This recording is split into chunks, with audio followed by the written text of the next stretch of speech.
Okay, so hello everyone. Today is Saturday, August the 5th. Goodness gracious. We're already in, like we were saying, it's unbelievable that, um, uh, 3/3, I mean, look, yeah, Yeah, yeah, yeah, 2/3. 2/3 of the year is Mhm. gone already. So, this just lets us know, that time does not stop. That's right. And that that we can live within time, but then we can rise above time at the same time. So this is always that that challenge of where how we are raising our consciousness at each and every level. So Mm. we're in the book, we're reading the Gospel of Thomas. And we stopped last time at number 13. So we're at stanza 13. So we're beginning at paragraph 14 today. So let's just begin in prayer for a second. Let's just settle ourselves in.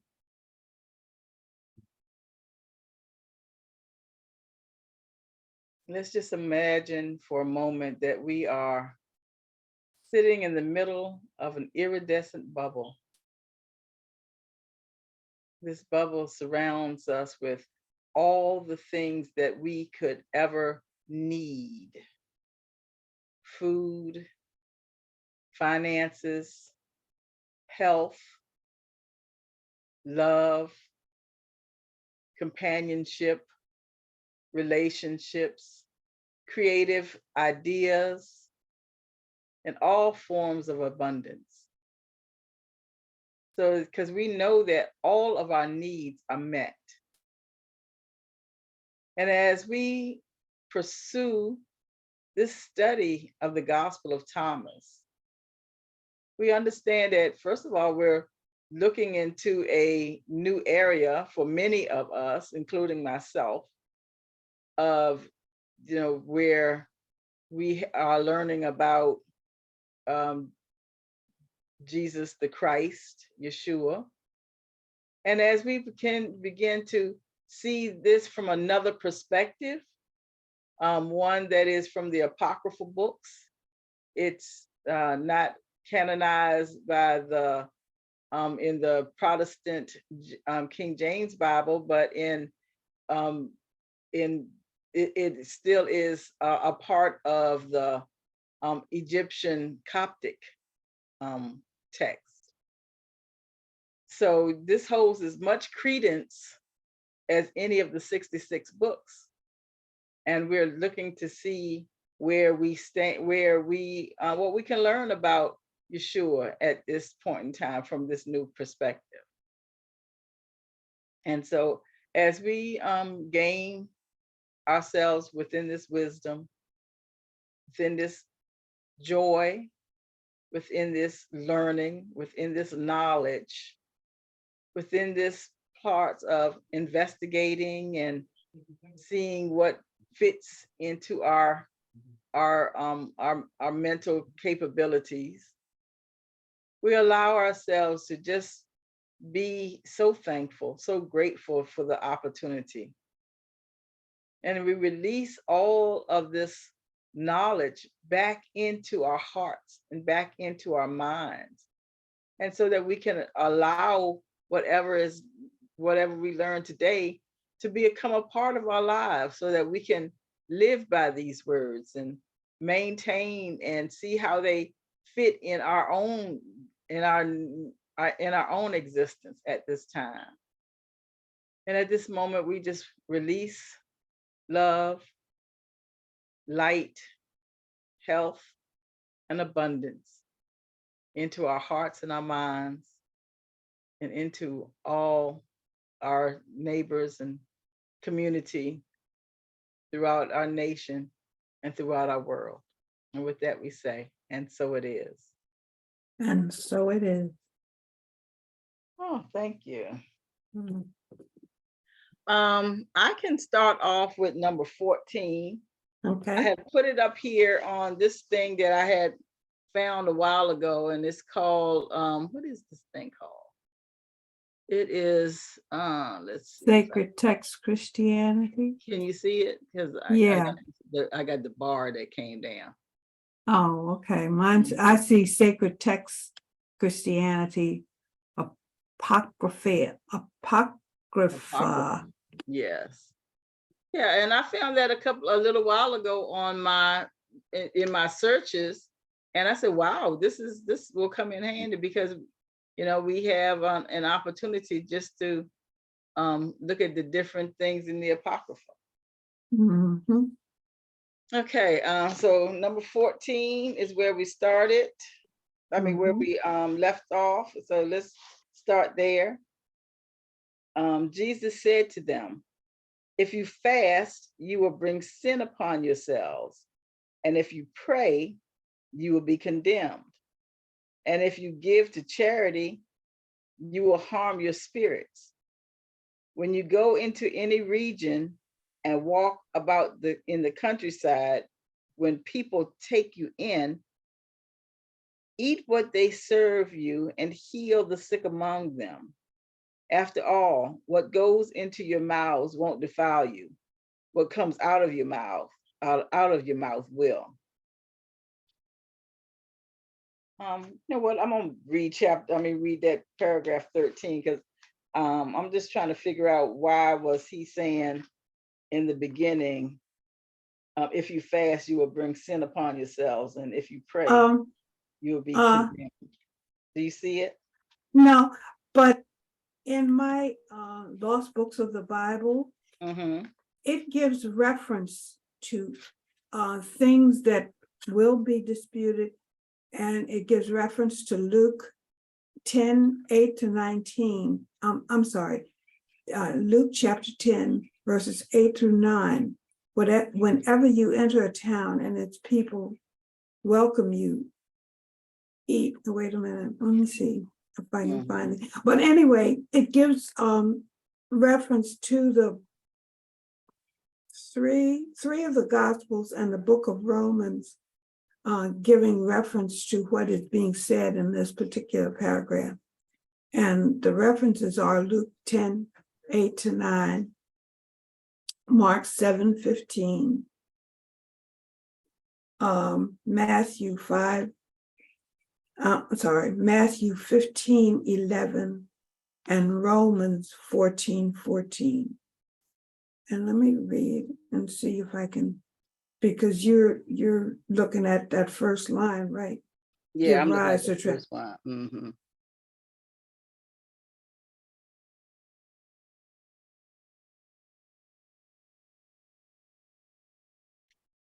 Well, while you're looking that up, I'm just going to read number 13. Okay. Jesus said to his disciples, "Compare me to something and tell me what I am like." Simon Peter said to him, you are like a just angel." Matthew said to him, "You are like a wise philosopher." Thomas said to him, Teacher, my mouth is utterly unable to say what you are like." Jesus said, "I am not your teacher because you have become intoxicated from the bubbling spring that I have tended." And he took him and withdrew and spoke 3 sayings to him. When Thomas came back to his friends, they asked him, "What did he say to you?" Okay. Thomas then said, if I tell you one of the things he spoke to me, you will pick up rocks and stone me, and fire will come from the rocks and devour you. Okay, so I think that right here is where where Jesus was probably that's probably what we're talking about. Did you find out anything, Harriet? It doesn't address that directly. The explanations, from the 4 references rather, it doesn't address that directly. Right. But it basically has to do with that last line. well, there's nothing outside a person that by going in can defile you. Yeah, it's basically Yeah. Mhm. addressing that last line. Yeah. So I think that this is what, one of the, this is, if you fast, you will give rise to sin for yourselves. And if you pray, you will be condemned. I think that, those are, people, or, even within ourselves, when we're fasting for, for a sake that doesn't, that is not going, like, like if you're fasting from something, but you're not really fasting from the thing, it's just, you're either trying to pull yourself away from something, as opposed to, this is one of the things we talk about in a Course in Miracles with sacrifice. So if we're doing something sacrificial, but not to benefit our spirit, but just for, for whatever, for another sake, either it's, for, religious purposes, meaning traditionally, you fast, during Lent, or something Right, like you that. give up, yeah. Right. And I think that, so if you're fasting, or if you're sacrificing based on ego sense, as opposed to separating the thing that no longer feeds you, then I think to me, that's what this is talking about. Mhm. Mhm. And if you pray, you will be condemned. So, even so, like, if I'm praying, but somewhere in the back of my mind, I'm just hungry and I'm pissed off about being hungry, but, I'm not allowing It's myself to see that. right. You That's know. that. I find that interesting because very often, and this morning when I was doing my quiet time, and I've begun to include an understanding of the tarot as part of that morning routine. And the card that came up this morning was the Tower. Mhm. And basically, the information that I have available to me says that even though it might look well, my words, Mhm. it might look negative, but it is actually a way of strengthening us. Mhm. And what I'm seeing here is that Tower making us more aware of being cautious and being,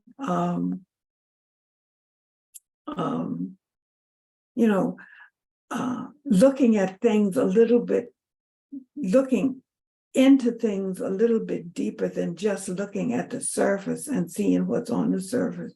And we need to look deeper within ourselves and within whatever message is being given to us at the time. Mhm. Mhm.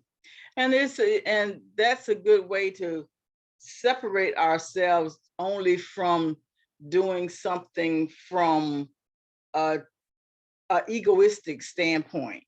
Right, right. Because I think that it's always good to limit yourself, or like you say, sometimes the Tower shows up in our lives because stuff needs to be eliminated. These things need to be eliminated, and if I'm eliminating them but not in my heart, I'm just doing it on the outside. Right. Those are some of the things that, where my consciousness really isn't rising. My body might be healing, but there's still not that synergy that's between mind and body.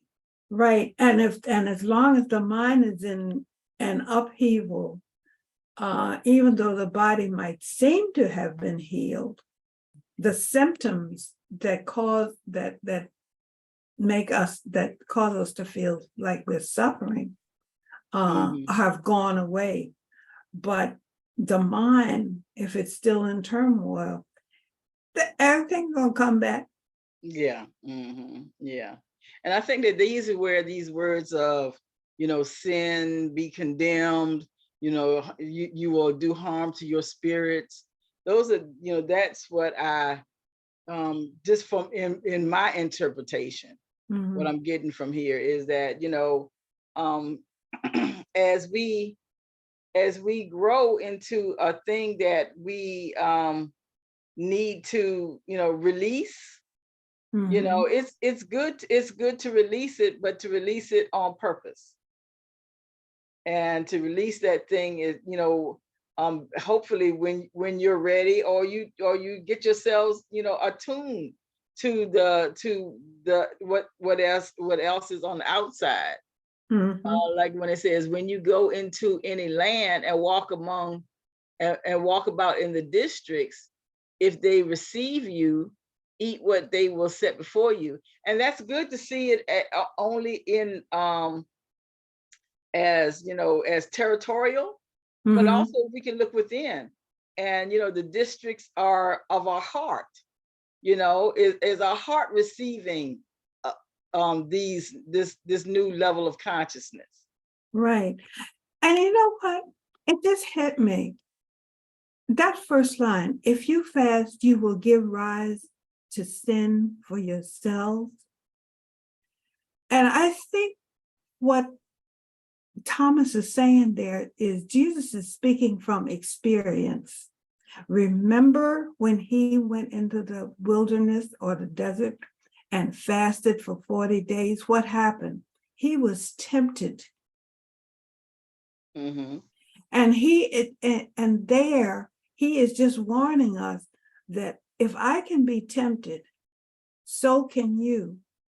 And you're weaker than you're not as strong as I am.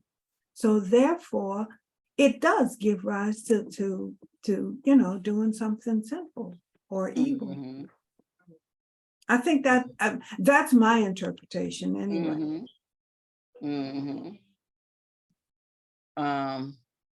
Let's see.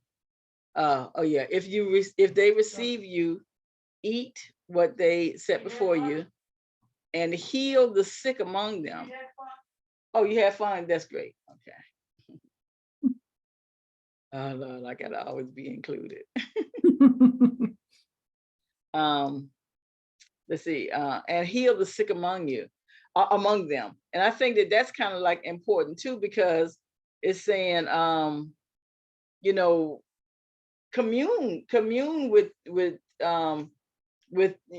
either the parts of your inner self or parts of your community that you are being a part of.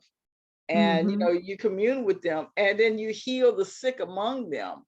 So we can heal the, so we, sickness is on many levels through consciousness.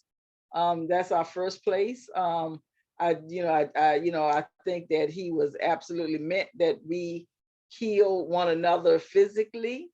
I think that sometimes when someone is in some type of mental distress, that we can have a conversation with them, and that also can be healing. So I think that just for me means to be a part of that community, always with the upper with your higher thought system, that you want them to you want to leave better than you came. For what goes into your mouth will not defile you, but that which issues from your mouth, it is that which will defile you. And I think that even still now, people still have this idea that the things that we put in our body, and yes, we should be we should consider the things that what we're eating, you know, but you know, especially in this time, and for some, and for, you know, some religious uh aspects, you don't eat certain foods, Mhm. you know, because simply because they defile you. But you know, what you know Yeshua is saying here is that that's not, you know, that's not nowhere near as bad as, you know, you curse someone, you know, someone cuts you off, and you know, you say go to hell, you know, Mhm. Mhm. that's a curse. It is. You know, Yeah. so, and that is much, that's much worse than you eating some pork, Really. Really. you know. Because you know, it just reminds me of the old saying, what goes around comes around. So if you Mhm. say something like that to somebody else or wish that on somebody else, be careful. It's gonna Yeah. come back to haunt you. Yes. You want to read 15? You can, let's do 15 real quick, and then you can read 15 and 16. Okay. Jesus said, when you see one who was not born of woman, prostrate yourselves on your faces and worship him. That one is your father. Do you want me to read 16? Well, let's look at that one for a minute. Oh, okay. Not very long, but very, very profound. And that's 15. My book, Yeah. my book doesn't have any notes, no footnotes to go along with 15. Does Okay. yours? My Gnostic gospel says self-explanatory. When we see the Father, we give worship. And that's all it says. Let me see what my lost books has to say. Yeah, because neither one of those are very self-explanatory to me. That was just for 15. Yeah, that's what, yeah. Yeah. Let me Yeah, that's, see. yeah, it says it's self-explanatory, but Okay, 15, it gives in the Gnostic, I'm sorry, the lost books. It gives reference to Galatians 4:3-5. Even so, we, when we were children, were in bondage under the elements of the world. But when the fullness of time was come, God sent forth his Son, made of a woman, made under the law, to redeem them that were under the law, that we might retrieve the adoption of sons. And that's all it said. Mhm. Well, and so I can, you know, this can't be talking about with your human eye, because when you see one who was not born of woman, Mhm. prostrate yourselves on your faces and worship him, that one is your father. Because how, I mean, so it must mean, it must be, you know, we're looking at it through our spiritual senses. I agree with that, because even Jesus was born of a woman, Yeah, you know, everybody is. and what he's saying is, don't bow down and worship me, but worship the Father. I mean, that's my take on it Yeah. anyway. Mhm. I was just going to look to see what that biblical reference is in Galatians. Hold on I a thought sec. that that's what you read. Um,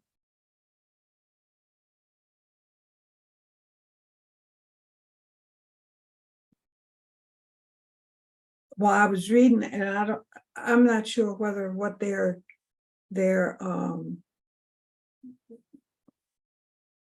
what am I trying to say? Well, just Ah, go ahead and find the Galatians then. yeah, okay. Yeah.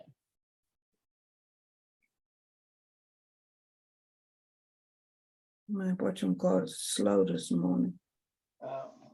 I'm right here with all my Bibles, but They're up. I gotta.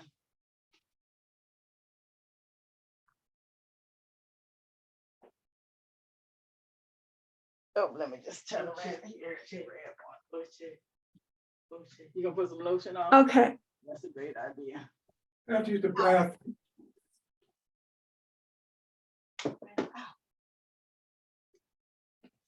Okay, go ahead. Wait a minute, hold on 1 second. I just lost it. Oh, you said it was Galatians what? 4. Oh, shoot. 7.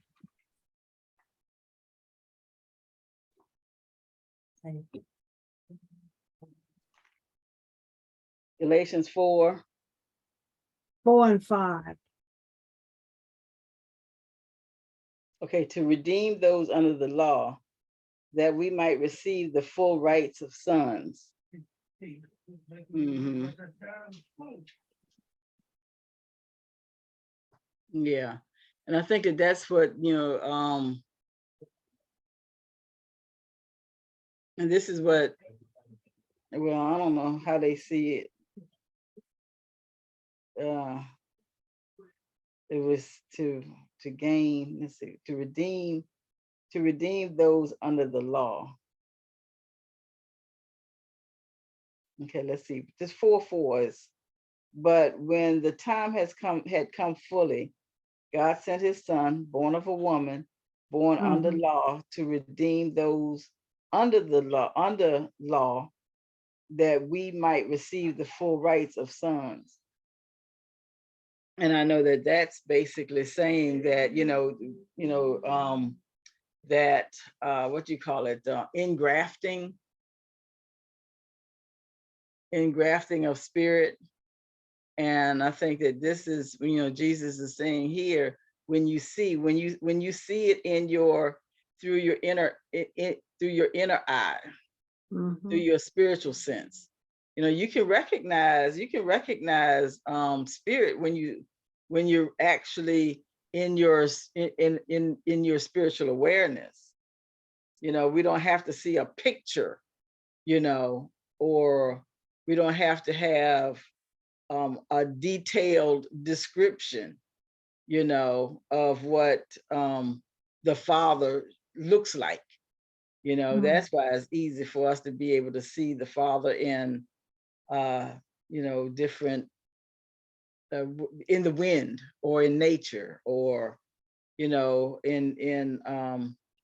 one another. Right. You just said something that triggered a thought.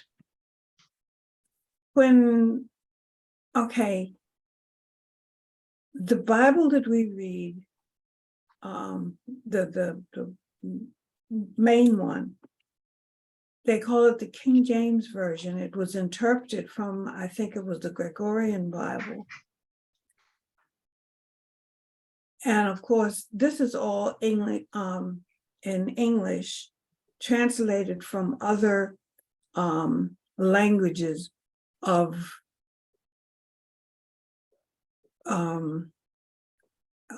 Middle East, the Middle Eastern culture at the time that it was written. But when we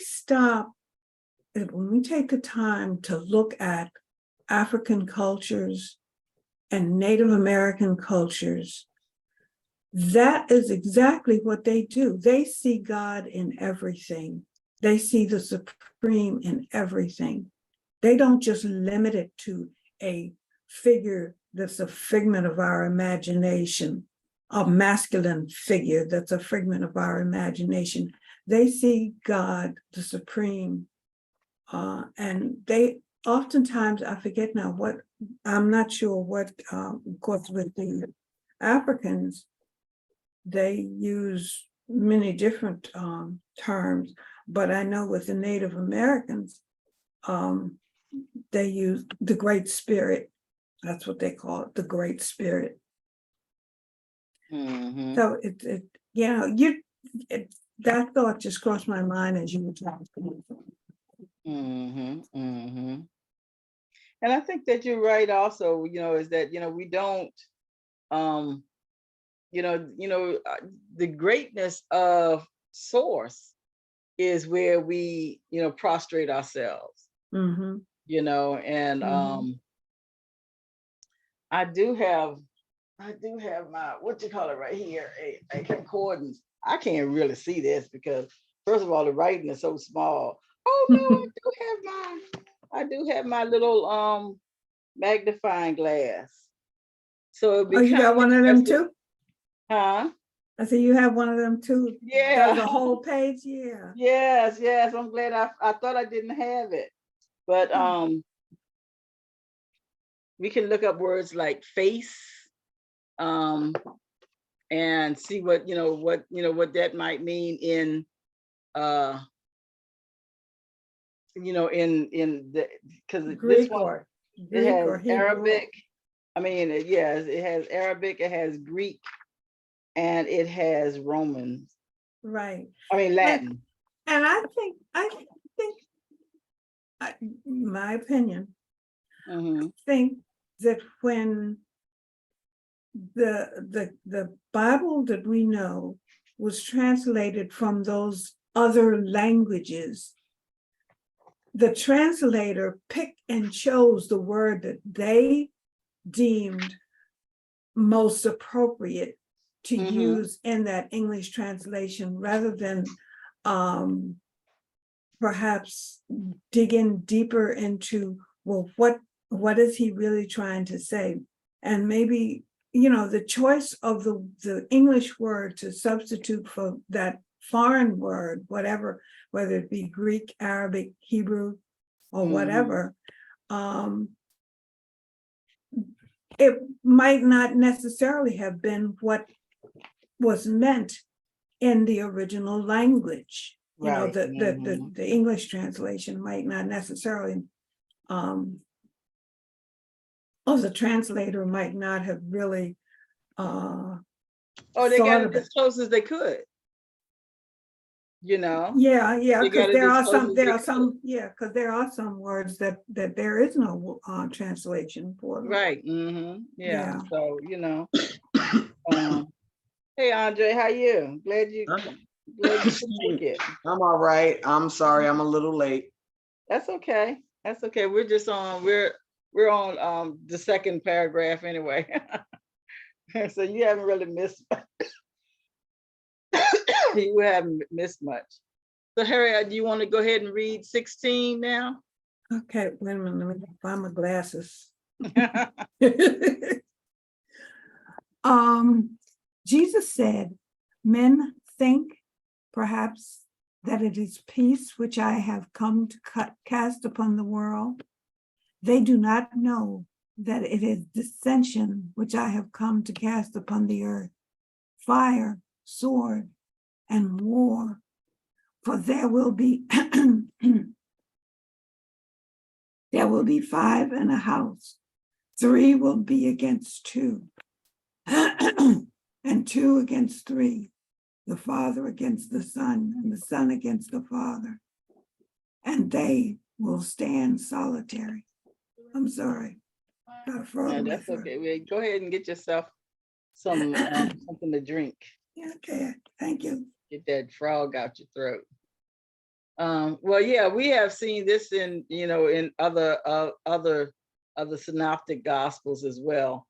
I don't know where it is because I just don't know I just don't know chapter and verse very well. Neither But do I. this is one of the things that at the time when Yeshua came, they thought he was going to come, as this champion that was going to, kick everybody's butt and and Mhm, make Israel or Jerusalem the seat of power. mhm, But because it was different, he came to show us a different way of how you raise your levels of consciousness to that place where mhm, that's where the overcoming is. And yeah, so and you do see and we have seen it all throughout history where the parents in the house, either, they're so strict in their religious views that they frighten the children away. The children, go off onto their own, and they don't, they're no longer associated with it. Or if they do continue, it's somehow rotten. There's it's only the letter of the law. It's not the spirit of the law that's involved. So I think that this is what Yeshua is saying here, is that, it can be 5 people in the house and 3 of them gonna get it, and they're gonna try to live accordingly, and 2 not, or or vice versa. And it's always it's he came to, when he came to disrupt. That he is that tower. Mhm. He came Right. to disrupt, and not just where you think that it is. It's going to be in a different area, so you're going to really have to seek to find it. Right. And in reading this, what I'm getting from it is, first of all, I'm beginning now to understand why it was perhaps left out of the canon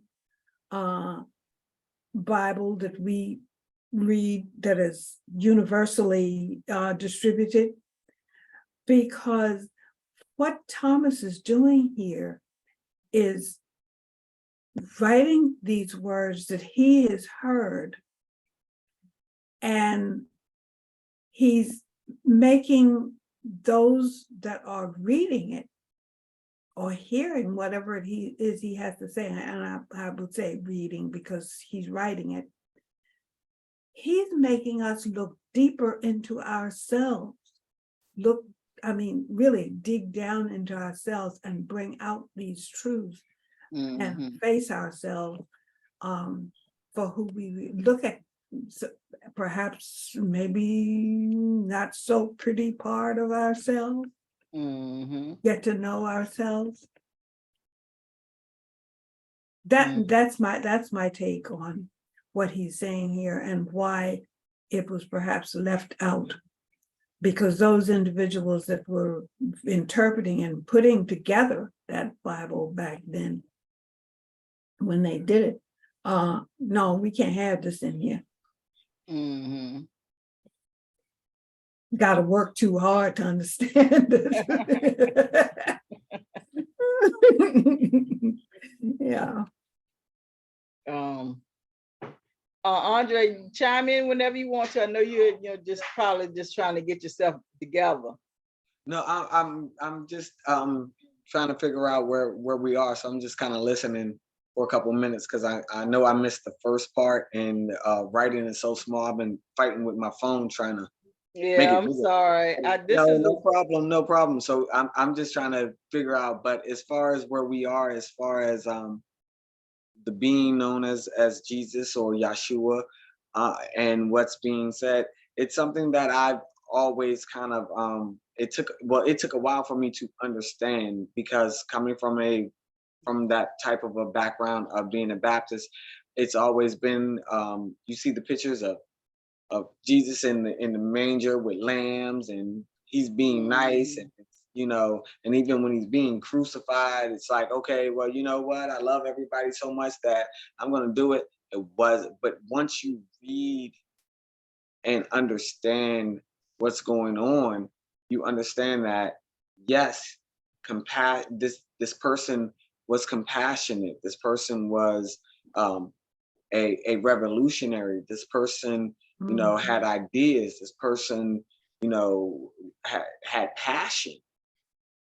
So it's so listening to what I'm just hearing and just coming in. That's why I'm kind of like, I don't want to be like, yeah, you right, get the club, bust them in the head, let's do it. Old Testament is back in the house. I don't want to kind of jump to conclusions, so I'm just kind of trying to catch up a little bit. Okay. But I do, you know, even within these sentences, and the only one that I'm not familiar with is number 15. 14 and 16 so far has just been things that we have read in, you know, throughout other gospels. Hold on a second, y'all. I gotta Okay. yell at Wise Young. He ran downstairs with no clothes on. So what's that about?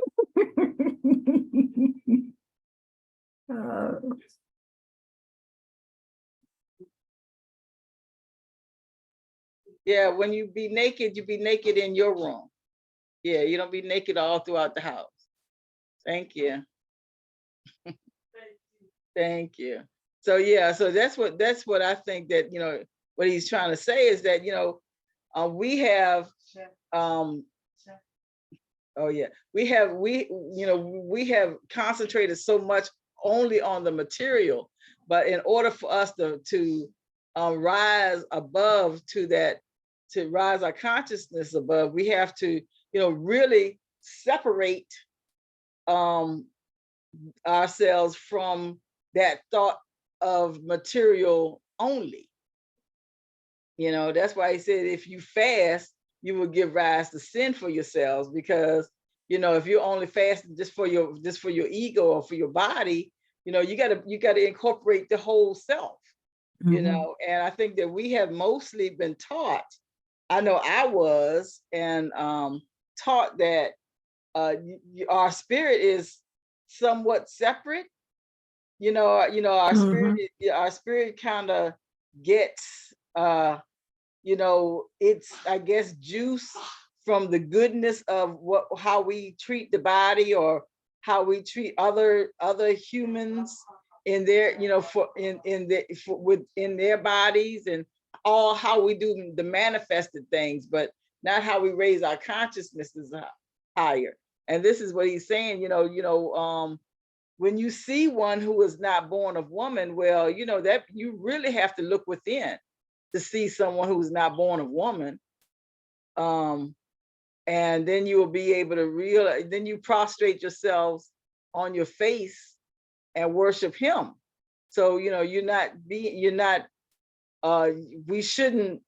we really should not worship a manifested person. Right. And I Right. think that And many people have a difficult time, even to this day, have a difficult time not worshiping manifestation. right. And in 15,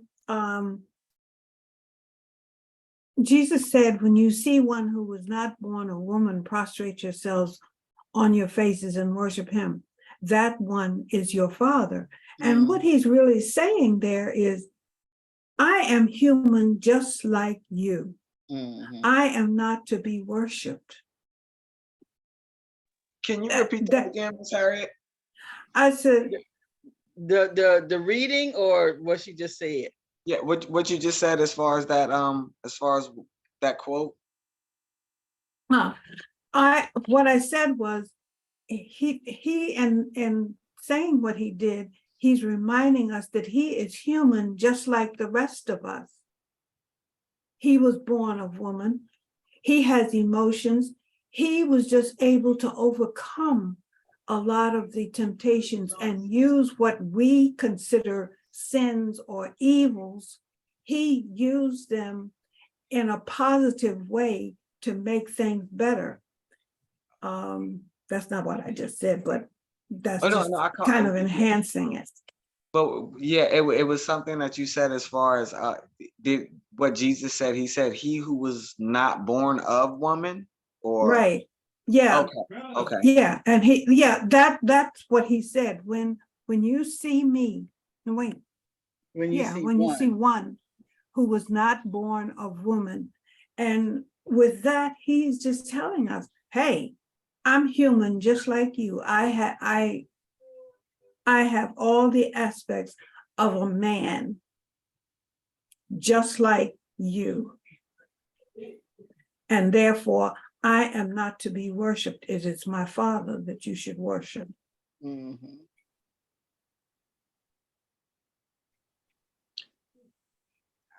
Okay. Yeah. You know, I mean, we hear so much of he who has not sinned cast the first stone, but Mhm. he who was not born of woman. Yeah. Right, Wow, right. that's a good one. That's And I think Penny hit the nail on the head when she said it is spirit, Yeah, divine spirit, Holy Spirit, whatever you Mhm. want to call it. It is spirit that was not born a woman. and And then, that is because the main thing it says when you see one who was not, so you can't see that with your natural eye. no, you can't see spirit. Yeah, you can only see spirit within your spiritual eye. Mhm. And sometimes we have to when you see. Mm-hmm. let go of these old things that hinder us from seeing. Right. And this is something I've been thinking about for quite a bit recently, is that the Bible is it's a parable, it's a roadmap.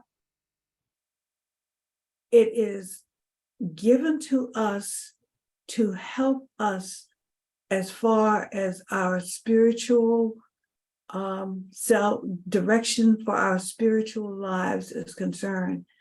And a lot of what is given in there, of what is written in the Bible, are just I don't know what the word is I want to use, but they're given to us at a level that we can understand, not necessarily as the old folks used to say, the gospel truth, but it is a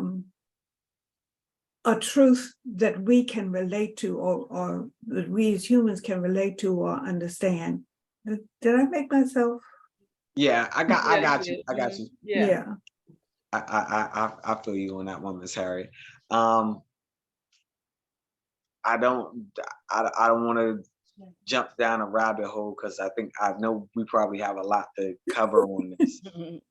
But again, I always have to state this, that lotion on it first. is that it is a certain difference of what we read. Like you said, Miss Harry, there is a certain difference of what we read and what we digest and what was given to us as far as children, that was spoon fed us in spirituality. Mhm.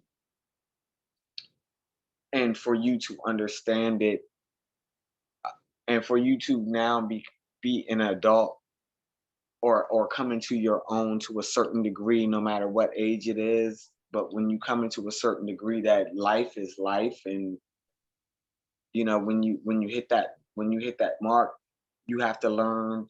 You have to learn to understand spirituality versus religion. So Mhm. we have been taught that these people are real people, and they're not non-fictional characters. Mhm. That's not to say that that's not to argue on those points, but in the same sense of it, we should not have been taught to look upon the stories, because I'm thinking we're listening. I'm seeing the Bible now that we're supposed to be listening to the bottom, to the side text, and then saying, for example, this is a story. Mhm. Mhm. So it's a conversation. So I think just the same as we do with our tarot cards, I think we should be having a conversation to understand it versus reading and trying to interpret. That's what's coming through right now. But I'll explain that to you ladies a little later. Mm. Okay, so I'll read number 17. Jesus said, I shall give you what no eye has seen and what no ear has heard, and what no hand has touched, and what has never occurred to the human mind. Now, see, this is the first time we're hearing about, I've heard that, what no eye has seen, what no ears have heard, what no hand has touched. But this is the first time I've ever had, ever heard that, or what has never occurred to the human mind. So that's interesting that's put in the sentence. And let me read 18 too, because he says, I shall give you what? So let's see what he's going to say. Number 18, the disciple said to Jesus, tell us how our end will be.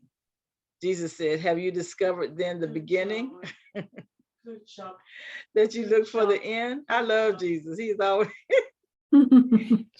he always got something to say, man. For where the beginning is, there will the end be. For where the beginning is, there will the end be. Blessed is he who will take his place in the beginning. He will know the end and will not experience death. So with those two paragraphs, what those are telling me is that, Yeshua is just saying, I'm going to take you to this higher level. Just like we've been reading about Enoch. Yeshua is taking us to this higher level. Okay, you have never, you can't see this with your human eye. You're not gonna, you can't hear this with your human ear. Your hands, physically can't touch this, but you can get this with your mind. These are, in our inner mind is where we can see and hear and touch, this type of knowledge, this type of awareness. And in number 18, where it says, when they want to, the first thing, and Jesus is saying, okay, now I'm getting ready to take you up to this higher level. And the first thing when they want to know is, how is it going to end? What's the end going to be like? And Jesus said, oh, you got the beginning? You understand the beginning so that you can understand the end? I think that, this is, and this is really how most of us humans, when we are, committed and attached to our egos, we are kind of like out of sync. We're worried about things that, what difference is that going to make to you right now? And what he's really saying there is no beginning and there's no end. Right. Yeah, I mean, it's reciprocal. It's just gonna go. It's gonna go around and around. Exactly, infinity. Yeah, go around and around. That ape laying down on its side. You might, you might get a bend, but it's still, as you said, infinity. It made me think of the sign that people draw for infinity. You're still gonna get that. You may can bend it to a point of view, but it's still either gonna go back around in that circle, or you're gonna go back around in another circle, or even a yin and yang. It's still this. It's still gonna go the way that it's supposed to go. It's still gonna fall in place no matter however you look at it. And with that awareness that there is no beginning and that there is no end, then we don't have to taste death, because death is what we normally think of as the end.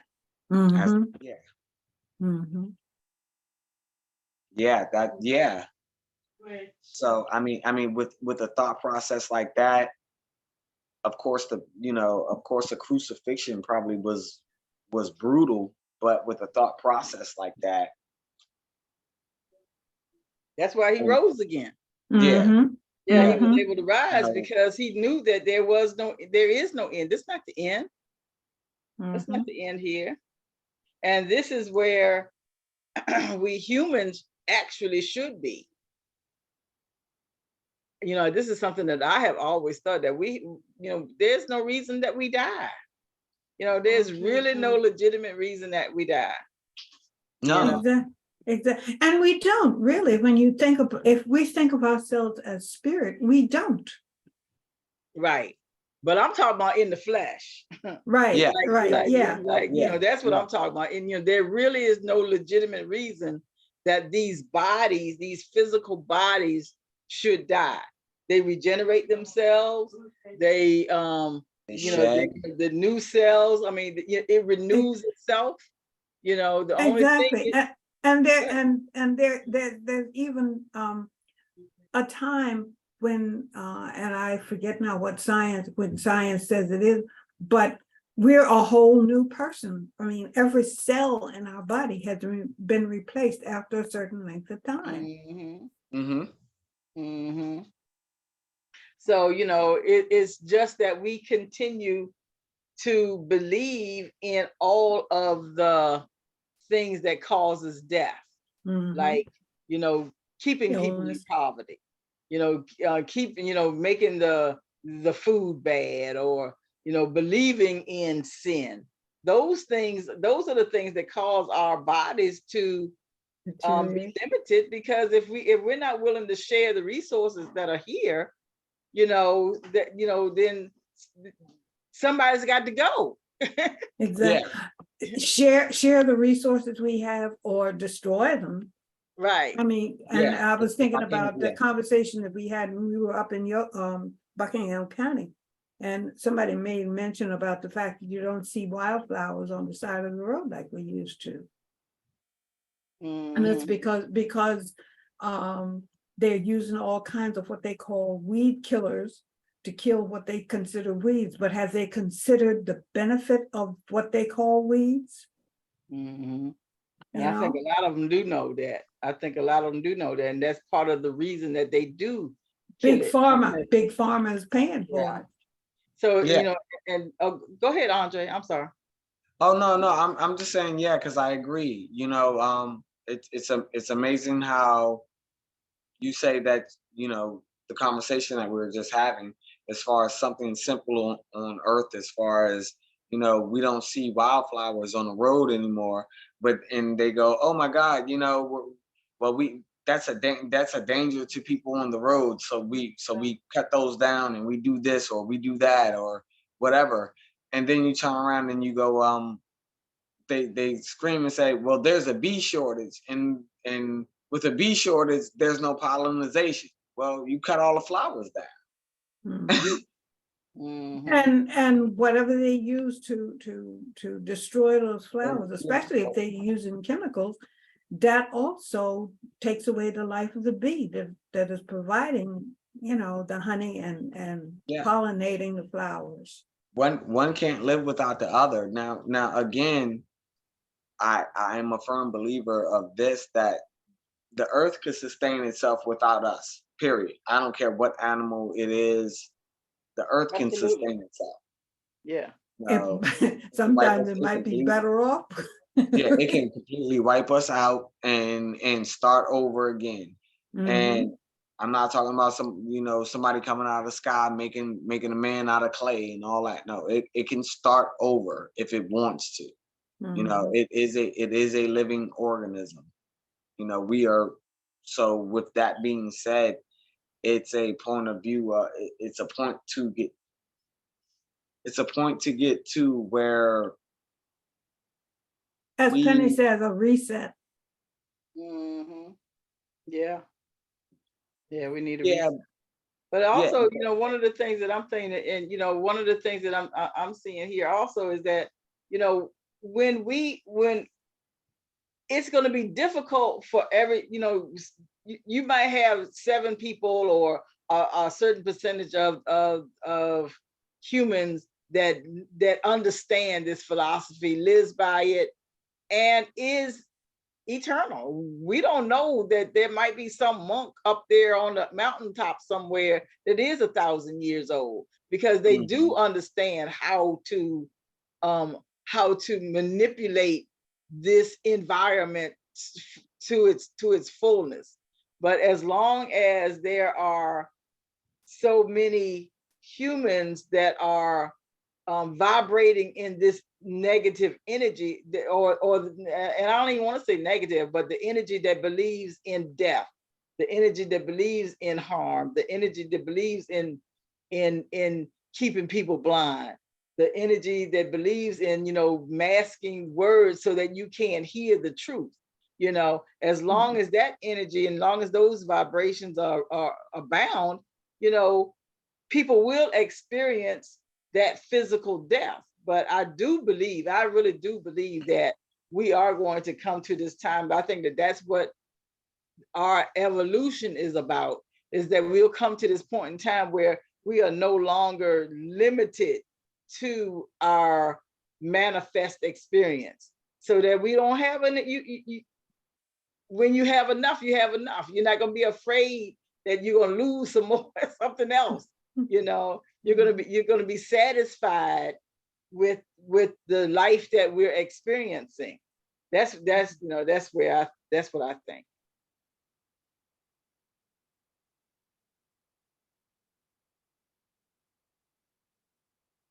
Okay, well, I can move on to number 19. Or am I by myself? No, Yeah, no, Oh, okay. we're still here. Nobody's saying it. I was. No, just thinking. Oh, okay. Yeah, I can move on number 19. Jesus says, "Blessed is he who came into being before he came into being." Oh, okay, here we go. Buckle up, kiddies. If you become my disciples and listen to my words, these stones will minister to you. For there are 5 trees for you in paradise, which remain undisturbed summer and winter, and whose leaves do not fall. Whoever becomes acquainted with them will not experience death. Wow.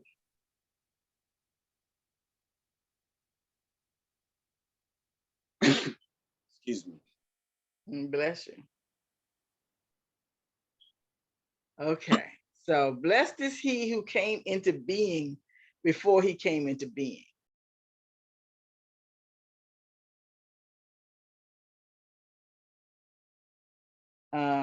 Yeah, I don't have the, it would be nice to actually see the, the Hebrew or the Aramaic, but from what I'm seeing, this is why, Harriet, you're exactly right. This is exactly why they didn't put this in that 66, and it's not, and honestly, it's not, the Gospel of Thomas is not in any of the apocryphal readings that from the Catholic Bible as well. You're not gonna get the Gospel of Thomas. So I think that this is what, this is why, as Jesus is saying, this is what it is. This is, blessed is he who came into being before he came into being. So that must mean that within your like your spiritual birth is so profound that it gives it births your whole spiritual identity, which births your physical identity. So your physical identity and your spiritual identity are combined. They're not, they're not, I can never say that word. Apocalyptic? No, compartmentalized. Oh, compartmentalized. Yeah, they're not compartmentalized. Your body and your mind, you like we say, mind, body, and spirit. So we're still saying 3 separate things, as if there are 3 different things, and but when we look at something holistically, we should not be able to tell the difference between our mind or our body or our spirit. And this is what, this is what Yeshua is saying here, is that, excuse me, blessed is he who came into being before he came into being. What are y'all's thoughts on that? That's what I think. Can I just read something from my Gnostic Gospels book, what it has to say about this? Mhm. The 5 trees of heaven are not mentioned anywhere in the Bible or Jewish or Christian tradition. But such mysticism is not at odds with any dogma. It is difficult to see how the saying promotes the specific cause of Gnosticism, and it is likely from Jesus and not the Gnostics. I found that rather interesting Mhm. because, You know that in Kabbalah, and go ahead. huh? No, I was No. gonna say in Kabbalah, it's like 5 levels of Right, spirit. So so there's that tree of life. yeah, So yeah. each level is a tree. Mm-hmm. So Kabbalah does kind of, from what I know, and I only know that much about Kabbalah, but I think that it is something that's Kabbalistic. Mm-hmm.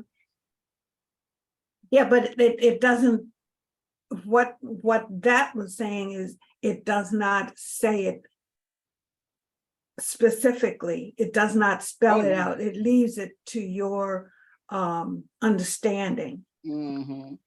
more so than it does, explain itself kind of thing. Oh, I'm gonna play Play-Doh on this one. I'm gonna try to merge something. Um, Okay. as far as the 5 trees, can you explain that? Can you repeat that part? Pen, if you don't. Um, well, actually, we got a couple of sentences before we get to the 5 trees. Because we got, blessed is he who came into being Mhm. before he came into being. Mhm. So what do you, I mean, that's what I'm saying. What are y'all thoughts about that? Well, I when just we gave my thought, but yeah, when that's what I'm saying. Again, it reminds me kind of where we are in the book of Enoch, because and that's why I went to the, for some apparent reason we got stuck on 5 trees. But it kind of reminded me of where we were in the book of Enoch as we studied, because it's like you're seeing gardens and you're seeing creation at its finest at that moment in time when it's creating. So when you're looking at it from that certain point of view, you're looking at it as you're walking with creation. So that's kind of good to me. I don't know where really to go with that one, with you, mhm. being blessed to be, because if it's, I mean, is that Adam? Is that the first, or Adam? Is that the I think it's first, everybody. or is it what I'm saying, or is it Mhm. everyone? Because it's saying, blessed to be that Blessed walk. is he. Blessed Blessed, is he. Uh-huh. yes, yes. Blessed Yeah. is he that Came into being. came into being. Hmm. How many people come into being and they didn't want to be here? Most people say you hear that more all day long than you hear someone saying, "Thank you, God, I'm here." They I ain't want to be here. Hmm. So it's, I'm looking at it from the point of that knowledge of that you understand where you come from and how you Right. come from, and that's embraced. That's so, blessed to be that. And then you get to see those things that Enoch is talking about. That's where I'm taking it, as far as Yeah.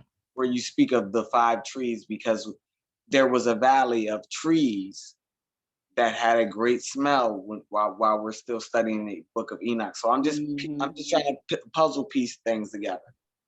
Thank Hmm. you. But what are your thoughts here, Harriet?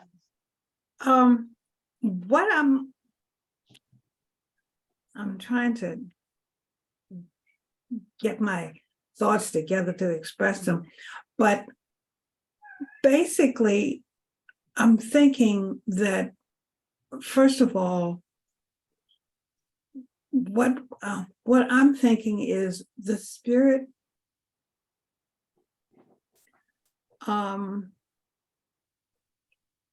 it's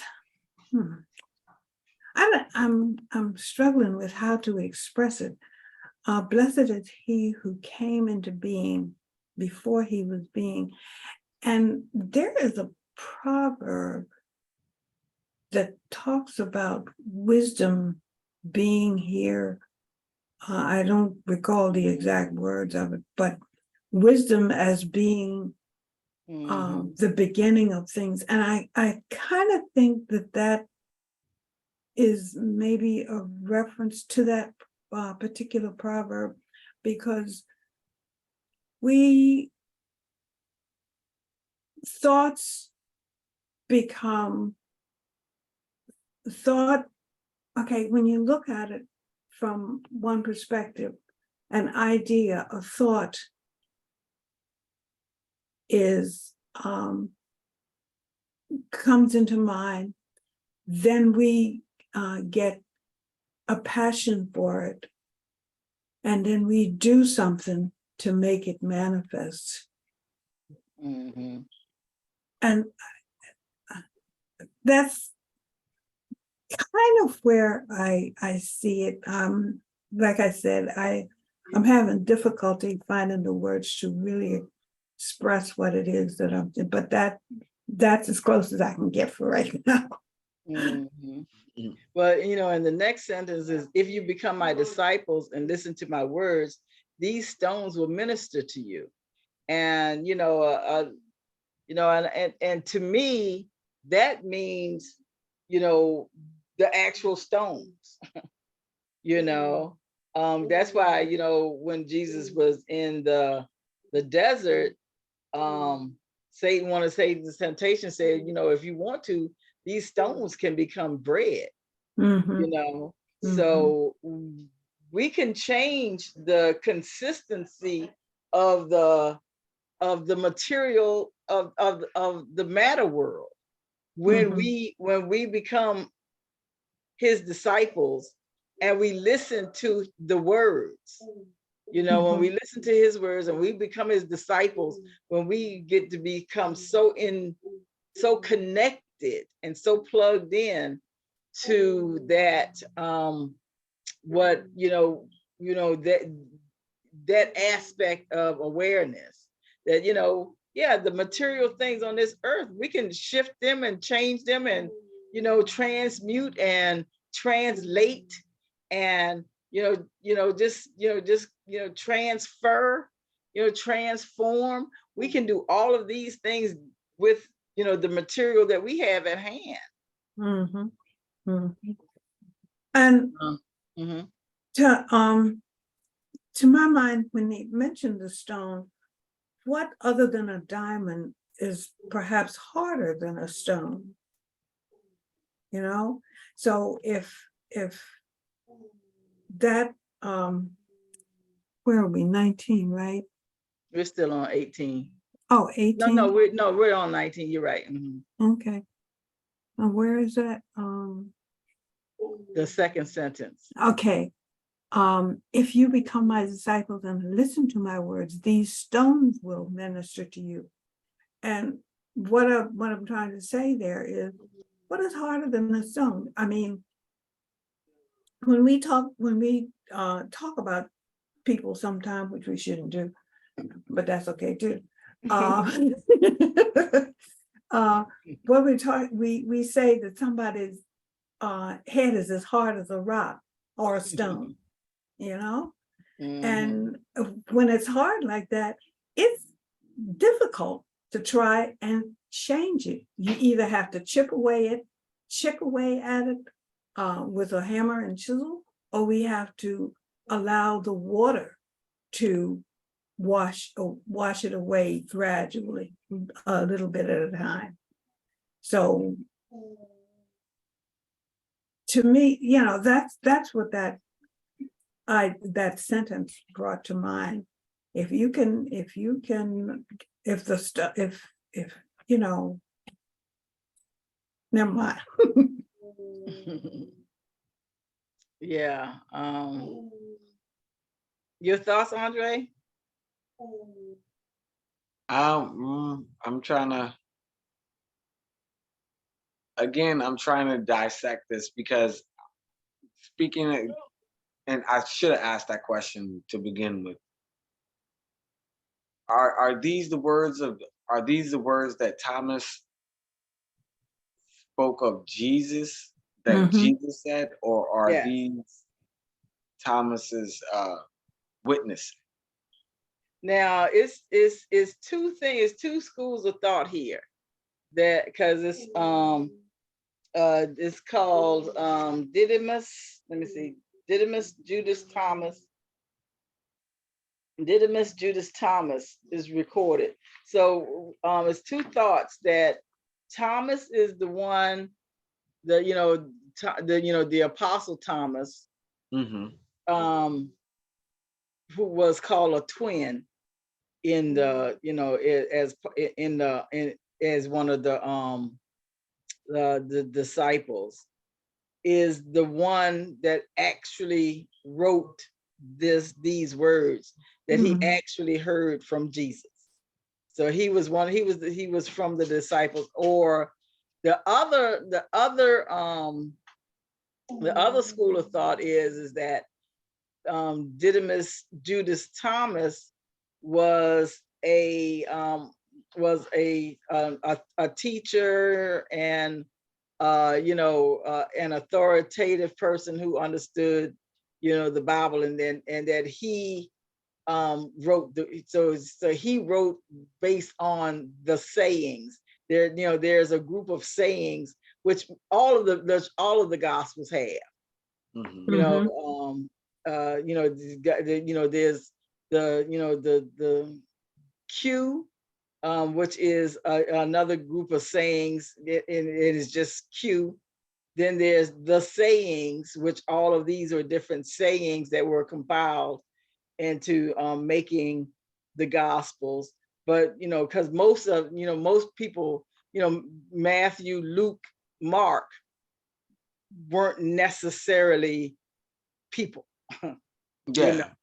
It's stated that John, who wrote the Gospel of John and who wrote Revelation, is supposed to be that beloved apostle, that my beloved my beloved apostle is. So Yeah. John and Thomas were supposed to be ones who actually wrote what they heard from the Christ himself. Yeah, because my understanding is that the first three gospels were written 30 years after the death of Many Jesus. years, actually. Yeah, many years. Yeah. 200 many years. years, not more than 30. Yeah. Like 200 Yeah. years after the birth, after the death, so-called Jesus. Yeah. Right. And those all of those synoptic gospels came from the sayings and from the sayings of Q.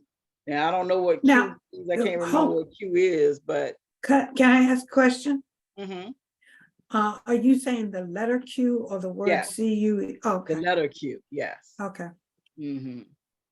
And so and that's what I'm saying. I just remember that from, a Bible study I did a long time ago. And then when you do read about the Gospels, that, many of the Gospels either came from the sayings or Q, but the Gospel of John, is supposed to be pretty much word for word what from the apostle, and the Gospel of Thomas is also supposed to be from the apostle.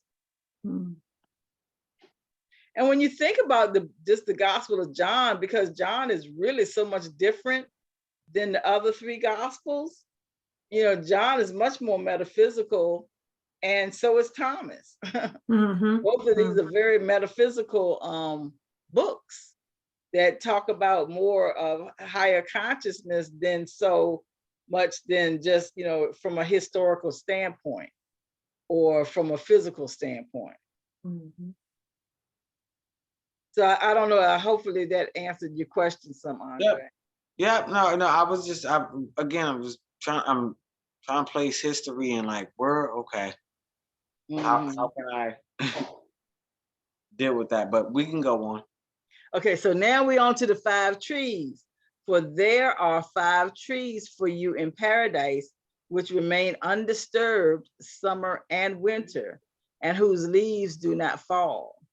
Whoever becomes acquainted with them will not experience death. And I think that, like I said, like the tree of life in Kabbalah, Mhm. it has, I mean, I think it goes up into infinity for real, for real. Like, it's very much like, what you call it, the DNA strand. Mhm. But I know that there's that first 5 levels that humans associate themselves with. Paradise is another. Let's see if I can find it.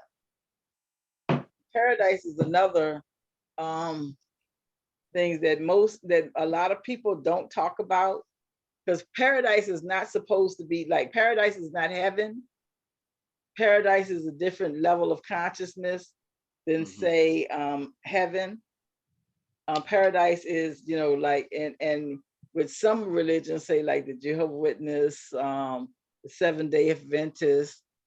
It's another one. I want to say the Mormons, but I might be wrong about that, so I don't want to say it out loud. Or they have that concept of paradise where you can mostly go to paradise. Most people are going to go to paradise, and most people aren't going to be in heaven. But I do know that paradise is supposed to be a different level of consciousness. And I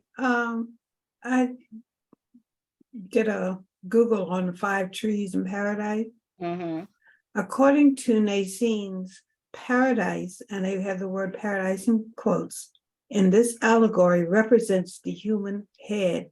It has been suggested that the 5 trees represent the 5 human senses, which produce one's internal worldview, knowledge of which is a requirement for purification and enlightenment. Oh, okay.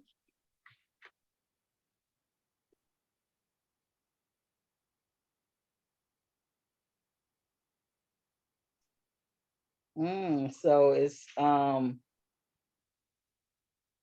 yeah, that is a combining of our senses to go along with our mind and our mind and spirit. Mhm. What are the sacred trees in the Bible? This is the part of the Google search. 4 trees hold the most significant importance in the Bible: the tree of life, the tree of knowledge of good and evil, and then the tree of life in the Revelations, and finally, the tree that made the cross upon which Jesus was crucified.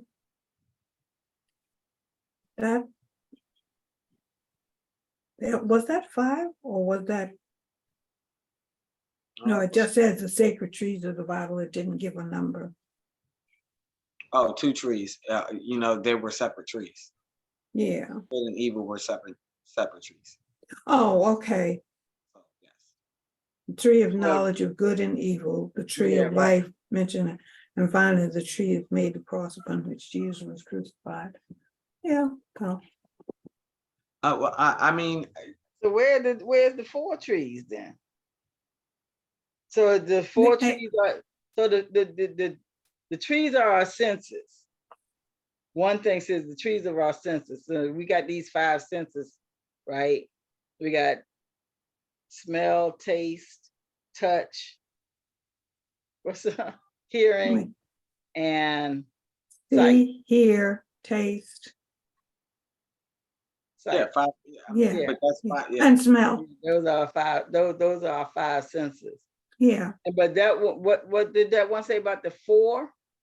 Can you read that one about the four? It said the Okay, four. the sacred trees in the Bible. 4 trees hold the most significant importance in the Bible. The tree of life in Genesis, the tree of knowledge, the tree of knowledge of good and evil, the tree of life mentioned in Revelations, and finally the tree that made the cross upon which Jesus was crucified. So the tree of knowledge of good and evil, that's 2. And then the tree of life Well, and the tree of cross. yeah, well, they had the tree of life, the tree of knowledge of good and evil, the tree of life mentioned in Revelation, which I guess seems like it's separate from the initial tree of life, and then the tree that that was the cross. Mhm, mhm. So those are the 4 trees Yeah, in that are main trees that are in the Bible. yeah, because looking at this, it says the tree of life in Genesis, which is the tree of knowledge of good and evil, the tree of knowledge, the tree of good and the tree of evil. The Yeah, tree of knowledge of good and evil. That's one Yeah. tree. Yeah, that's No. one tree.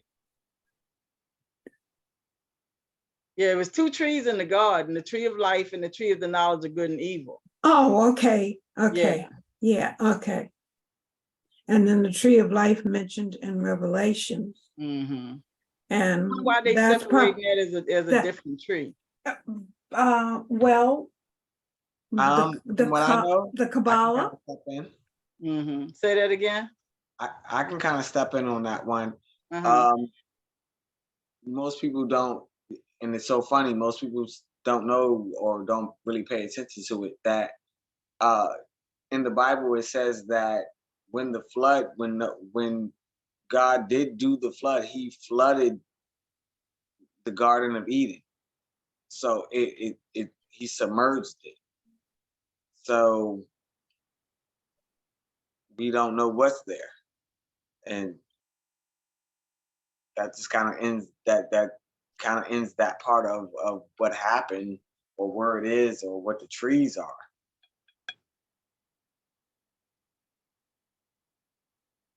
Did I lose anybody? Yeah, a little bit, but that's okay. Mhm. That's okay.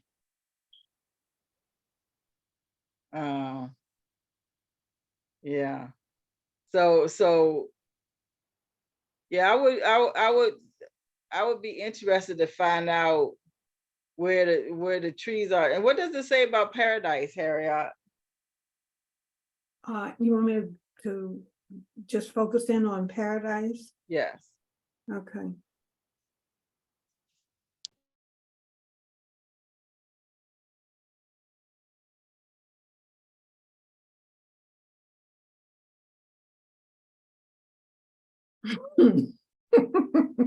I'm sorry, but when I Google paradise, it thought that taking me to, Nightclub.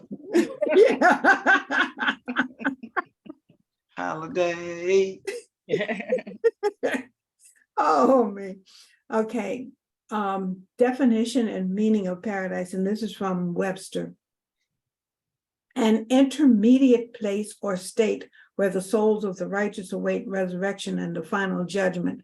So it's what Catholics call purgatory. Oh. I mean, that I'm asking. I guess. I mean, that's no Yeah, different well, from I've always thought that purgatory was different, was not like our paradise. Okay. No, it was a place of contemplation. It was a place of silence. Whereas, from my understanding of paradise, it's that higher level of consciousness above where we could amass on the 3rd dimension. But it's a place where it's kind of like the 5th dimension. Paradise would be Okay. like the 5th dimension, where we are, not confined to the body, to the concepts of either time or space, but you're still in a place of you're still in a place of growth. Yeah. Mhm. Mhm. Yeah, I understand where you're coming from, Pen, with that one, and that's I don't really. I mean, that will be that point of view where if you are still constricted to a point of, if you're still constricted, then how do you have that nirvana, that, or for lack of a better word, that Mhm. nirvana, or that oneness, or are you, Mhm. or do you have to work for that as well? So are there rules after being here? Are we following the rules, not that's here, but the rules that are after we're here? Mhm. Anybody go find a rock and hide And I it. think that, I from, and this is just from my understanding of paradise, because I really haven't done a great study on paradise, but I'm gonna write that down because there is something that we can, look up. Um, where's my pen? I have a pen or a pencil right here. Oh, here it is. Um, Paradise. I, Yeah. okay. According to Webster, paradise, it says, the first definition, it says Eden, an intermediate place or state where the souls of the righteous await resurrection and the final judgment. And the second definition is a place or state of bliss, felicity, or delight. Yeah, and that's what I was explaining, Miss Harriet. We already know from the text of the Bible that if you go, even the Garden of Eden was flooded, Mm-hmm. so nobody was allowed in there, souls or anything. It was completely destroyed.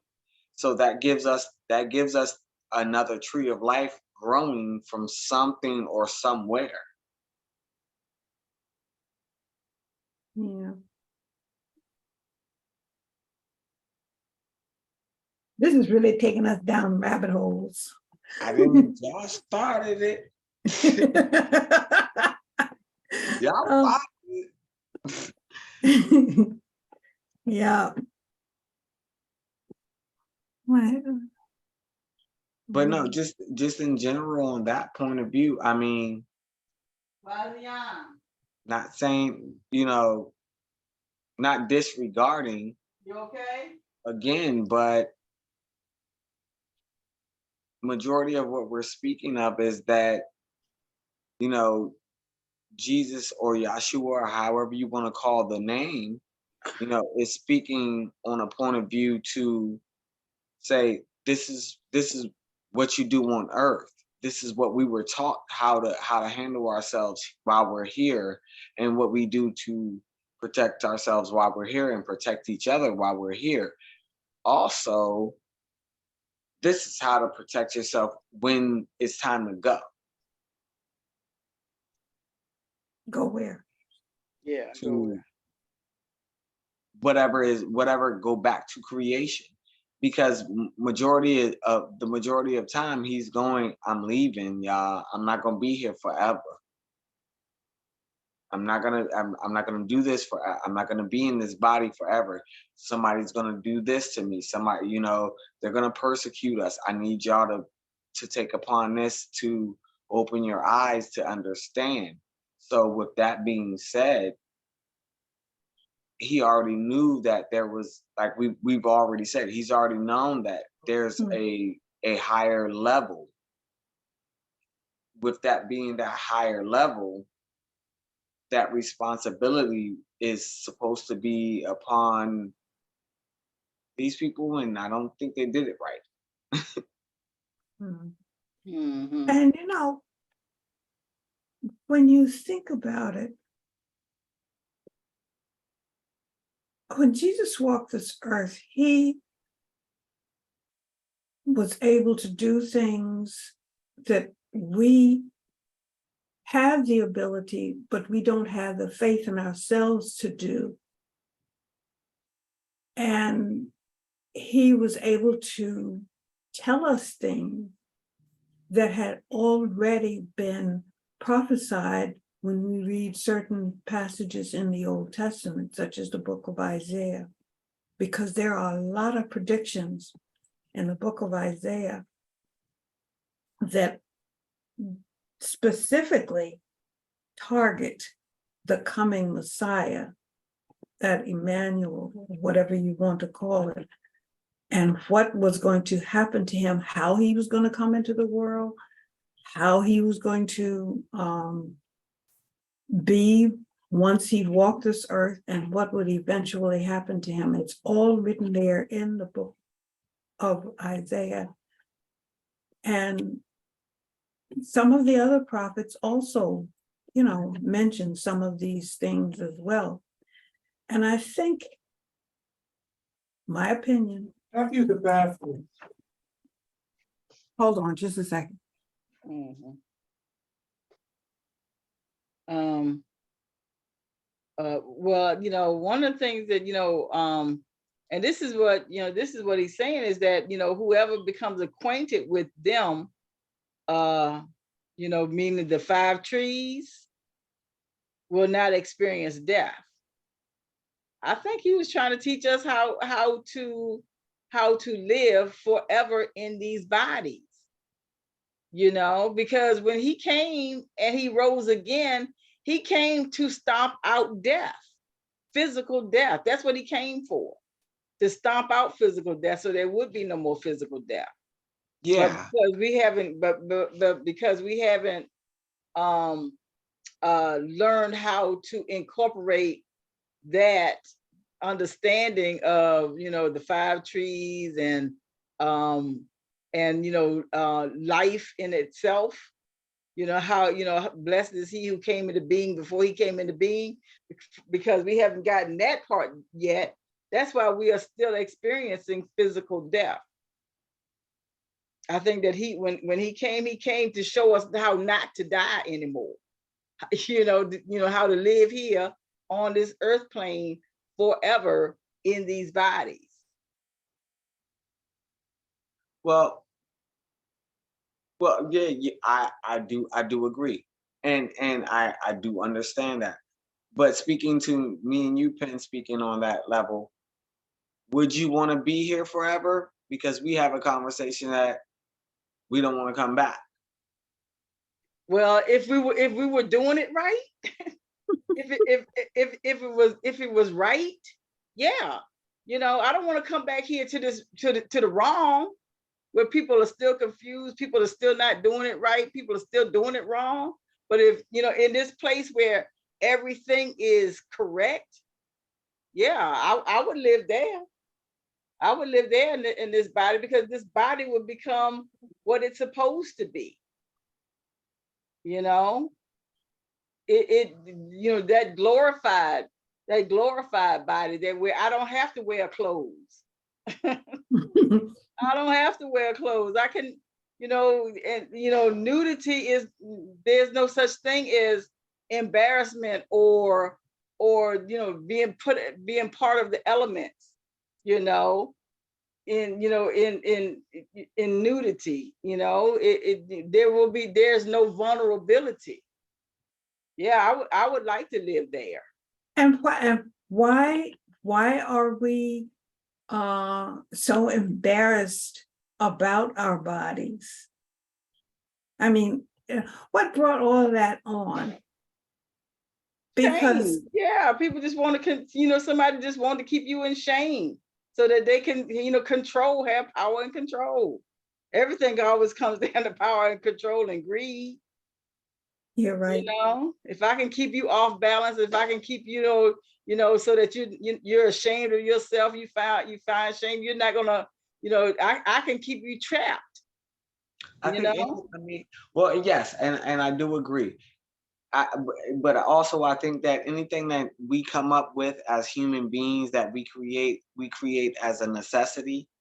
And when it comes to a certain point of view, yes, if we're speaking biblical, if we speaking biblical about this, and where it comes to clothes, or anything like that, or any material type of point of view, if we're speaking on that, like, then you have to look at it from a point of view like that's the first thing that Adam and Eve grabbed. They realized that they were naked. So it wasn't that God found them shameful; they found themselves shameful. They didn't like to look at themselves in the light that they put themselves in. Mm-hmm. So Right. if that's not God's problem, that's yours. Right. Ain't none of it's God's problem. None of It it's ain't God's God's problem, problem. that's yours. All of it's our problem all the time. It's Mhm. so exactly. So it Yeah, became it's always us. it became us. It became us taking on that responsibility. Now, the way that we know clothing markets and the way that we know inflation and the things that we pay for in the supermarket and things like that. Yes, somebody had a good idea and was like, look, I can start selling. I can start selling fruit. You know, I'll pick it. I'll start selling fruit, and then I'll give a job to somebody else, and then they, you know, and then they do their own thing, and it just works like that. But power corrupts, and absolute power absolutely corrupts. So Right. as But human beings in these bodies, so there is a place on earth that you can go to a nudist colony and live Mhm. butt naked and just be like, I don't care. But yeah, but I mean, but you got to be within, I mean, okay, if we're going to go back to before with Adam and Eve, before they lost their glory, that's different. humans could live anywhere on earth in the Sahara, in the Arctic without clothing. We didn't need physical, but we didn't need any type of physical protection from the physical earth because Mhm. we wouldn't need it. Just like a polar bear, the polar bear is fine. But that's what I'm Nothing saying. else has on clothes except for But humans. that's what I'm Exactly. saying. But that's what I'm saying. At that point in time, it was a different atmosphere, it was a different hemisphere, it was different things going on. So I'm not saying evolution, but time, or if you want to look at it as sins, or people got smarter because they were giants, or however you want to look at it, something changed, something changed the earth, which Yeah. put us in a position, not only that we have to wear clothes, because there is a such thing as winter. You can go out here all day long if you want to, butt naked, and say, hey, look, this, that, and the fifth. Everybody gonna look at you like you crazy and go, it's crazy, it's 32 degrees outside. But of Right. course, nobody want to see your ding ding either. But that's Right. because we were taught that way. But But yet, also, this is yet what and Jesus still, is saying here. When we become his disciples and listen to his words, we can have that glorified body that can be naked and nobody can see your ding-a-ling, or your ding-a-ling. If they do see it, it don't make any difference. And it doesn't, and it doesn't get cold, and it doesn't get too hot, and the rain doesn't fall on it and bothers it. We're not. but that's what I'm saying, Pen. I agree with what you're saying, but we're still talking about a man. So he did get cold. He wore clothes. But He I ate think food. it all depends on how we acclimate ourselves. I lived in Pennsylvania for a number of years up in what is called the Lehigh Valley. And there were two individuals, husband and wife, that on a 30-degree day, they would walk to work and they would not have on thermal, and they lived, I would say, at least 2 miles away from where we worked. And they would walk to work with these, just, what we would consider something that you put on to take away the chill from a fall day, a chilly fall day, or a chilly spring day. And they became so acclimated, and I couldn't understand it at first.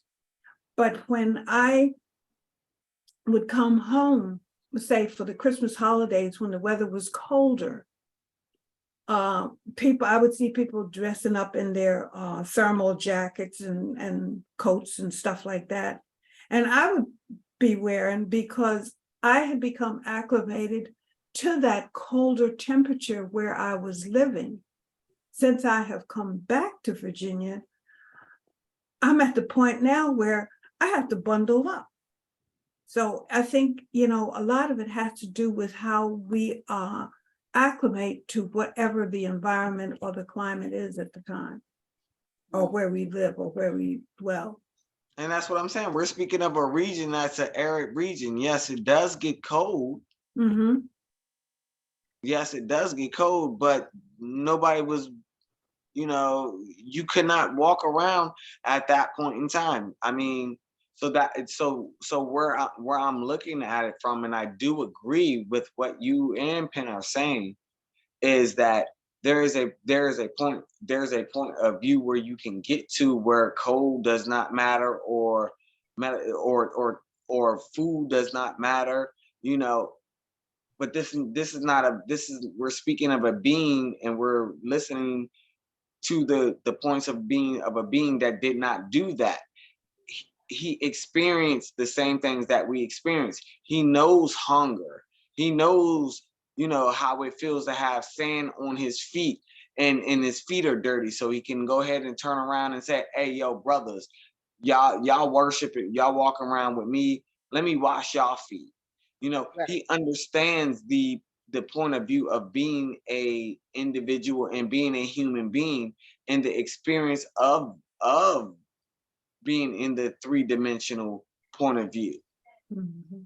And Right. I think that is more or less overlooked. Yeah. But I think at the end, because he's saying you will not experience death, he's teaching us how not to experience death. Not just psychological death, but so that we could rise again after 3 days. I think that's what he's trying to teach here. This is just what I'm getting out of it. He's trying to teach all of his disciples, including me and you, Mm-hmm. is how do we not experience death? How do we rise above the complexities of this material world so we just don't experience this stuff? But that's just what I think. But it's 3:53. So I think that we do we got 1, 2, 3, 4. Well, we got 5 of them in today. 1, 2, 3, 4, 5. Yeah, we got 5 of them in today. So we did pretty good. But I still would like to know, I still would like to revisit this when we come back, and revisit paradise. When we come back, so we can come back, we can just maybe use 19 as a refresh. Okay. Okay. The same way we actually really had to go back to 13 to see what Today, 13 was yeah. talking about before we could get to 14. So if we use 19 as a refresher, and then we begin on number 20. Yeah. Okay. Yeah. So yeah, what do you how do you, this our round table real quick, what do you think that this how do you think that what did we get from our this lesson today, and how can we apply it to our lives? I'll go first. What I got out of today's lesson is that if we studied the life of Jesus, Yahshua, and begin to see ourselves like him, and begin to believe in ourselves and have the faith that we should have in order to be like him, that everything that he experienced, we too can experience it. We just have to tell the ego to get away from us, get behind us. Peace. Thank you. Thank you. How about you, Andre? What I've taken from today is, again,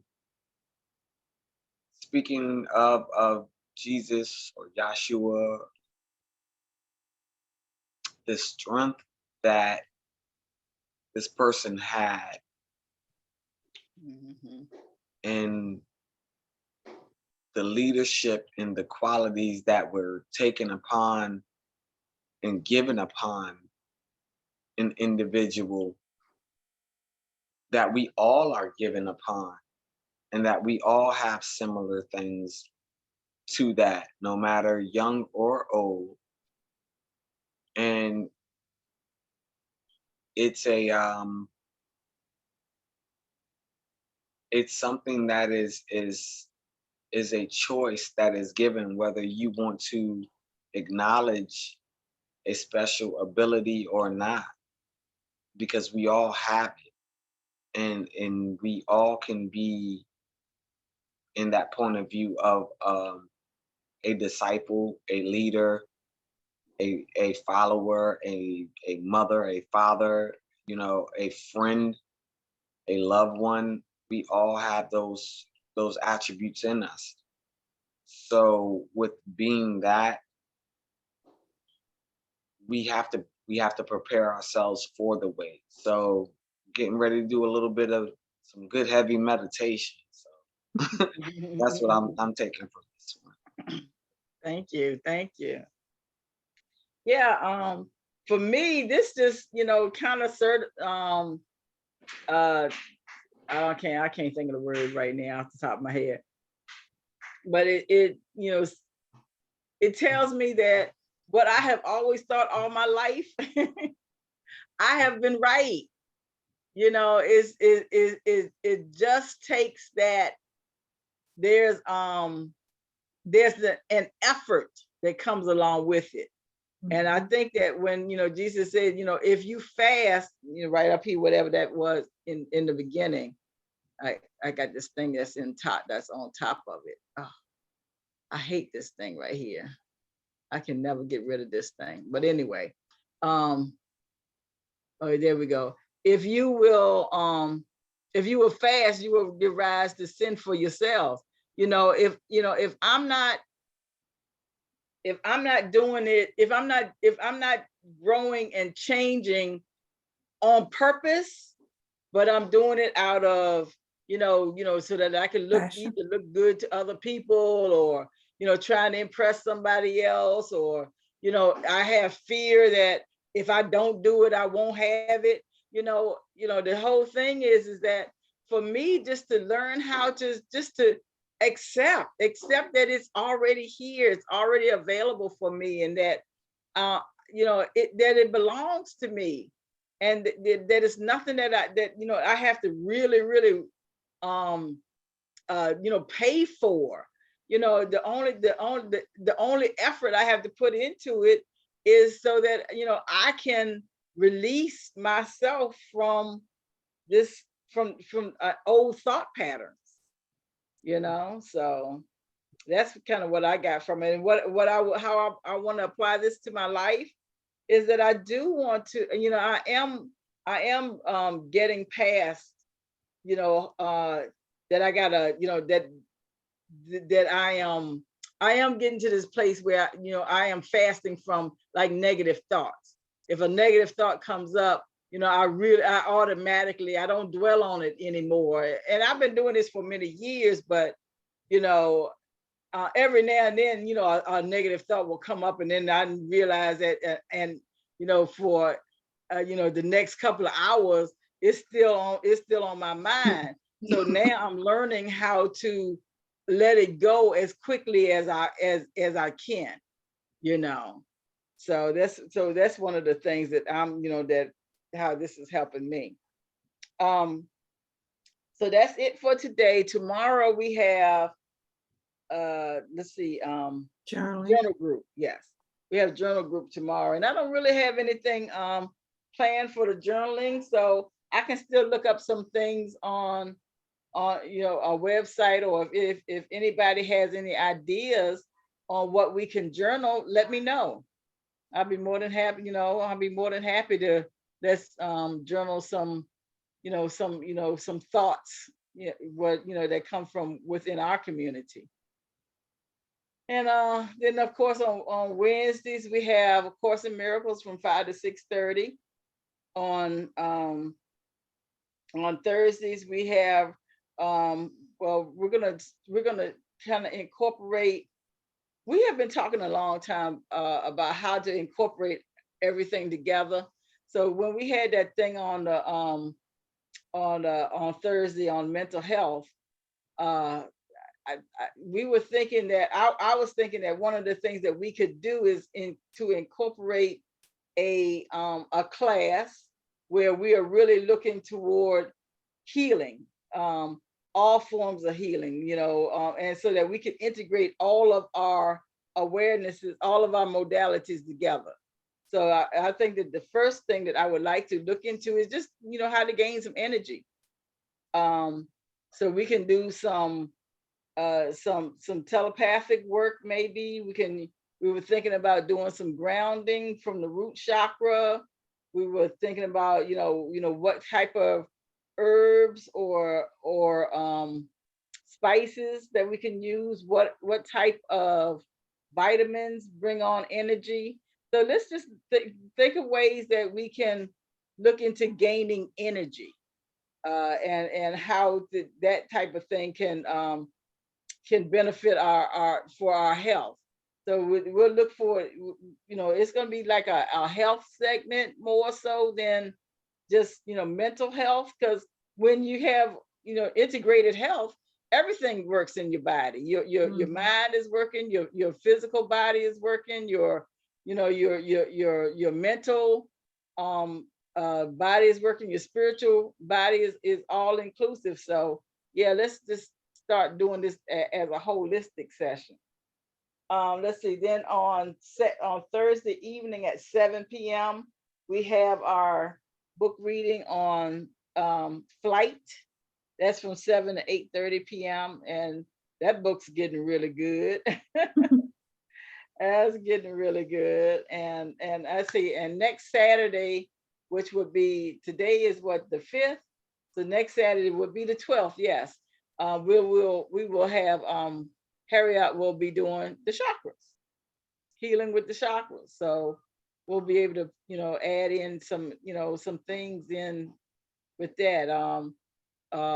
So maybe from what we do on Thursday, since we're going to be putting chakra work in on Thursday, maybe we can kind of, incorporate something in our chakra work as well. I don't know. What do you think, Harriet? Of course. Okay, yeah. So that's kind of that would be kind of interesting. So yeah, so that's it for this week. Any questions or comments? Just don't forget to subscribe, like, and comment on our YouTube. Google and look for the green circle with the white eye in the middle. Okay, thank you. Would anyone like to close us out in prayer? I can. Okay, thank you. Let us take in a full, deep, cleansing breath.